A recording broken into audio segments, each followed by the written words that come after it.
सभी को नमस्कार। स्पेशल एजुकेशन यूट्यूब चैनल में सभी का हार्दिक स्वागत है। तो आप देख रहे हैं ऑटो वेतन आयोग में इस फार्मूले से कैलकुलेट होगी सैलरी। आ गया पूरा कैलकुलेशन। केंद्रीय कर्मचारियों की सैलरी में बढ़ोतरी को लेकर आंकड़े सामने आए हैं। कर्मचारियों को ऑटो वेतन आयोग की सैलरी में किस फार्मूले के तहत सैलरी बढ़ोतरी होगी, इसको लेकर अपडेट सामने आया है। सातवें वेतन आयोग में कर्मचारियों की बेसिक सैलरी को 7,000 रुपये से बढ़ाकर 18,000 कर दिया गया है। आठवें वेतन आयोग के गठन को लेकर प्रक्रिया जारी है। नए वेतन आयोग का गठन अभी जल्द हो सकता है कि अप्रैल में सरकार आठवें वेतन आयोग के लिए एक अध्यक्ष और 2 सदस्यों की नियुक्ति कर दे।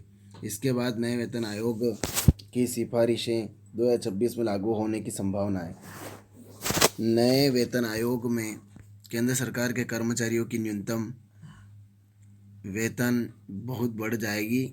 फिलहाल न्यूनतम वेतन 18,000 रुपये चल रहा है। वहीं कर्मचारियों की ओर से फिटमेंट फैक्टर के आधार पर 51,480 रुपये न्यूनतम वेतन कम से कम किए जाने की मांग है। कब होगा आठवें वेतन आयोग लागू? सरकार की मंजूरी के बाद आठवें वेतन आयोग के गठन की तैयारी चल रही है। उम्मीद है कि जनवरी 2026 में सरकारी कर्मचारियों के लिए आठवें वेतन आयोग की सिफारिशें लागू हो जाए। 2025 के अंत में सातवें वेतन आयोग की सिफारिशें खत्म होने वाली हैं। वहीं अभी नए वेतन आयोग की प्रक्रिया जारी है। इसके गठन से लेकर मंजूरी तक में समय लग सकता है।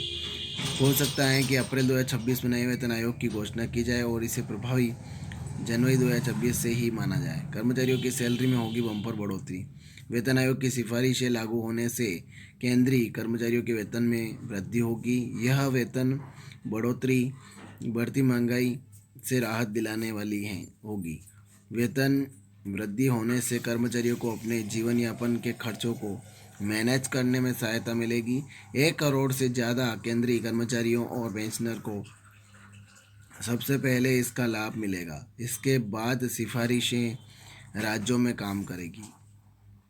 इस फार्मूले से बढ़ेगी सैलरी। नए वेतन आयोग की सिफारिशें लागू होने के बाद सरकारी कर्मचारियों के वेतन में तगड़ी बढ़ोतरी होगी।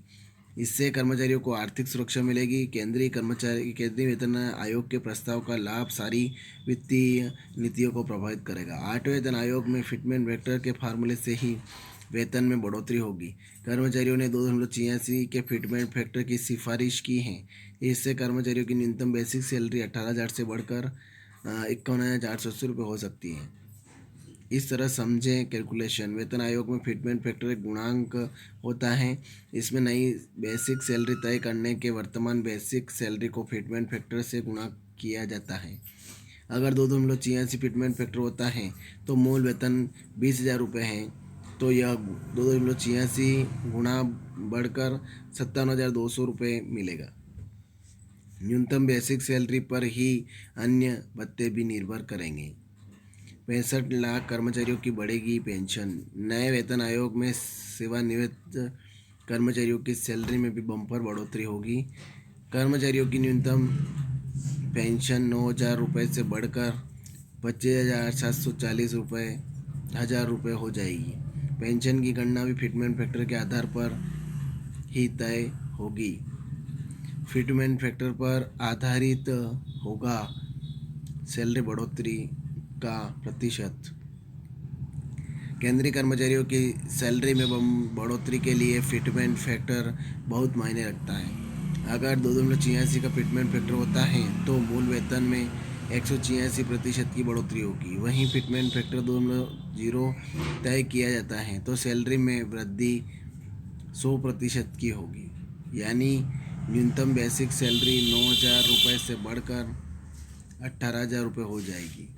2.08 के फिटमेंट फैक्टर पर 108% बढ़ोतरी के साथ न्यूनतम बेसिक सैलरी 37,440 रुपये हो जाएगी। दूसरी ओर न्यूनतम पेंशन बढ़कर 18,720 रुपये हो जाएगी। तो ये खबर थी। ज़्यादा से ज़्यादा शेयर करें, लाइक करें, कमेंट करें आपको खबर कैसी लगी। और आप मेरे चैनल पर नए हैं यानी स्पेशल एजुकेशन यूट्यूब चैनल पर पहली बार विजिट कर रहे हैं तो चैनल को सब्सक्राइब जरूर करें। जय हिंद, जय भारत।